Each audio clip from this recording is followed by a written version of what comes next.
आज हम मुस्कान पुस्तकालय के अंदर पूछ का वितरण, हमारे पास जो आज कहानी आई है वो किस कहानी का नाम है? पूछ का वितरण। अब इस कहानी को हम कैसे प्रस्तुत करें, ठीक है, इसकी प्रस्तुति कैसे रहेगी ये मैं आपको बताती हूँ कैसे प्रस्तुति करेंगे। एक बार की बात, बहुत साल पहले, देखो आपको पिक्चर में दिख रहा है, इंसानों की कोई पूछ नहीं थी। जैसे इंसानों की पूछ नहीं थी ना, वैसे जानवरों की भी पूछ नहीं थी। ये कहानी है बेटा कि इंसानों की जैसे पूछ नहीं है, वैसे ही क्या थी, जानवरों की पूछ नहीं थी। केवल जंगल के राजा शेर की लंबी लंबी पूछ थी। शेर अपनी पूछ बड़े आराम से हिलाता और शान से चलता था। शेर अपनी पूछ से सुंदर और शाही लगता था। मतलब शेर के पास पूछ थी तो वो क्या करता था, एकदम इतराता था कि मेरे पास क्या है, लंबी पूछ है। और किसी भी जानवर के पास क्या है, पूछ नहीं है, ठीक है। एक दिन सभी जानवर शेर के पास गए और पूछ की इच्छा व्यक्त करी। बोले मतलब वो गए, जानवर गए, किसके पास गए, शेर के पास गए और बोले, क्या बोले कि हमारे पास ना पूछ नहीं है और आपके पास क्या है, पूछ है।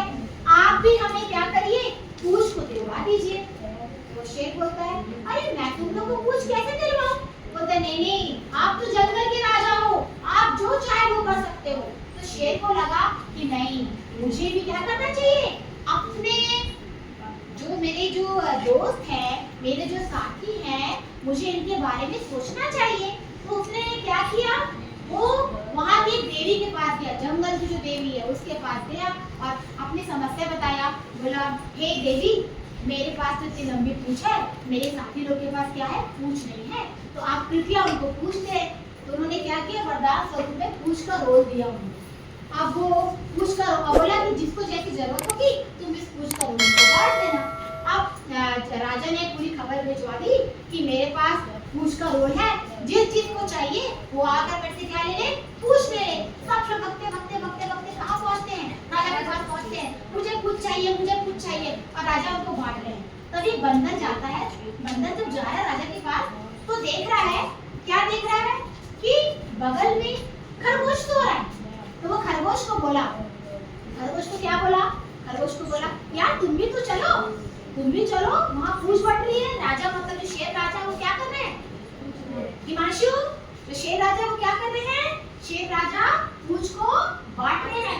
खरगोश बोलता है, नहीं नहीं, मुझे तो अभी नींद आ रही है, मैं आराम करूंगा और मैं ना थोड़ी देर बाद करूँ, क्या करूंगा, चले जाऊंगा। एक काम करो यार, तुम भी जाकर मेरे लिए पूछ लेकर आ जाओ।